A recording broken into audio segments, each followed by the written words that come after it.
हमारी लाइफ में थोड़ी भी मुश्किलें आ जाए तो हम परेशान हो जाते हैं और अपने परिवार को, अपने आसपास के लोगों को कोसते रहते हैं। लेकिन इस वीडियो में हम एक ऐसे इंसान के बारे में बात करेंगे जिसने अपने जीवन में बहुत सी तकलीफें सही। बचपन में उनके पिता उन्हें और उनकी मां को बहुत मारते थे। उन्हें बहुत से हेल्थ इश्यूज भी थे। वे 135 किलो के ओवरवेटेड इंसान थे। उन्हें सिकल सेल एनीमिया था और उनके दिल में छेद भी था। इन सब से लड़ते हुए अपनी कड़ी मेहनत से वे नेवी सील बने। दुनिया की सबसे मुश्किल ट्रेनिंग हेल्विक ट्रेनिंग को एक नहीं बल्कि 3 बार पूरा किया। उन्होंने कई अल्ट्रा मैराथन रेस दौड़े और 17 घंटों में 4013 पुलअप्स करने का वर्ल्ड रिकॉर्ड भी बनाया। दोस्तों, इनकी कहानी से आप बहुत ही ज़्यादा इंस्पायर होने वाले हैं, तो इस वीडियो को एंड तक जरूर देखिएगा। ये कहानी है डेविड गॉगिंस की, जिनका जन्म न्यूयॉर्क में हुआ। इनका बचपन बहुत ही बुरा था। इनके डैड इन्हें और इनकी माँ को बैट से मारते थे। वो वहाँ अकेला काला बच्चा था। सब उससे नफरत करते और उसको चिढ़ाते थे। ऐसे में उनका सेल्फ कॉन्फिडेंस गिर गया। उनके अंदर मोटिवेशन और सेल्फ लव का नामो निशान नहीं था। वे खुद को दुनिया का सबसे लूजर इंसान मानते थे।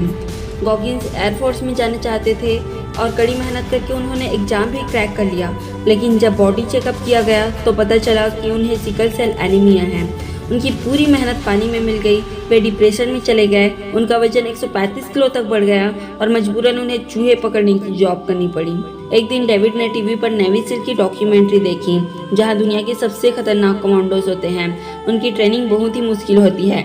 जब पहली बार डेविड वहां गए तो उनका वजन 135 किलो था, लेकिन नेवी सील के लिए सिर्फ 95 किलो तक का लिमिट था। उनका जज्बा देखकर उनको एक चांस दिया गया और बोले कि अगर तुम 3 महीने के अंदर अपना 40 किलो वेट कम करोगे तो तुम्हें नेवी सील में भर्ती ले लिया जाएगा।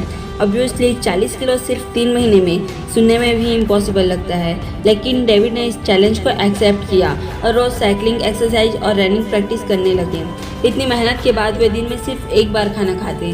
शुरुआत में इनको बहुत सी दिक्कतें होती थी। वे बहुत जल्दी थक जाते थे, लेकिन उन्होंने खुद को पुश किया और सिर्फ 2 हफ्तों में 10 किलो वेट कम कर लिया। और नेवी के ऑफिशियल ट्रेनिंग के 1 हफ्ते पहले ही उनका वेट 105 किलो तक आ चुका था और फाइनली वे नेवी में भर्ती हो गए। लेकिन कहानी यही खत्म नहीं होती। नेवी में भर्ती होना अलग बात है और वहाँ पर टिकना अलग बात है। नेवी सील को हर एक खतरनाक ट्रेनिंग से गुजरना पड़ता है। वहाँ फिजिकल और मेंटल स्ट्रेंथ पर जोर दिया जाता है और शायद इसीलिए इसे हेल्विक ट्रेनिंग कहते हैं। डेविड ने हेल्विक ट्रेनिंग को सिर्फ एक बार नहीं बल्कि 3 बार सक्सेसफुली कंप्लीट किया। डेविड के लिए ये ट्रेनिंग कोई हेल्थ से कम नहीं था, क्योंकि ट्रेनिंग के दौरान उनके नाक से खून आता था, चक्कर आते थे और कई बार थक कर गिर भी जाते थे। लेकिन डेविड हार मानना भूल चुके थे। लेकिन इस हार्डकोर ट्रेनिंग की वजह से डेविड का घुटना एक्सट्रीम लेवल पर दर्द कर रहा था।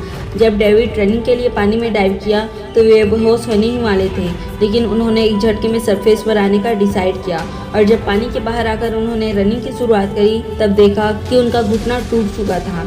इसके बाद ट्रेनिंग ऑफिसर ने उन्हें घर जाने को कहा और स्टार्टिंग से ट्रेनिंग की शुरुआत करी। जहां हट्टे कट्टे लोगों के लिए नेवी सील की ट्रेनिंग से गुजरना इम्पॉसिबल होता है, वहीं डेविड का घुटना टूट चुका था। फिर भी ट्रेनिंग को वापस उन्होंने वही जोश से कंप्लीट किया। डेविड यहीं नहीं रुके। इसके बाद उन्होंने 160 किलोमीटर मैराथन प्रतियोगिता में हिस्सा लिया और सेकंड रन से कंप्लीट किया। 17 घंटे में 4013 पुलअप्स करके वर्ल्ड रिकॉर्ड बनाया और साथ ही ट्रायथलॉन को भी सेकंड रन से कंप्लीट किया। ट्रायथलॉन के बाद जब पैर में स्वेलिंग होने लगी तब चेकअप से पता चला कि डेविड के हार्ट में छेद है। डॉक्टर्स इस बात पर यकीन ही नहीं कर पा रहे थे कि कोई इंसान हार्ट में छेद होने के बावजूद भी हेल्विक ट्रेनिंग और ट्रायथलॉन जैसी चीजों को कैसे पार कर सकता है। डॉक्टर्स का कहना था कि किसी भी नॉर्मल इंसान का डेविड के सिचुएशन में जिंदा रहना भी मुश्किल था। यह पॉसिबल हुआ सिर्फ अपने लिमिट्स को पुश करने की वजह से, डेविड की विल पावर की वजह से। ये कहानी सिंपली प्रूव करती है कि अगर कोई इंसान ठान ले तो वह कुछ भी कर सकता है।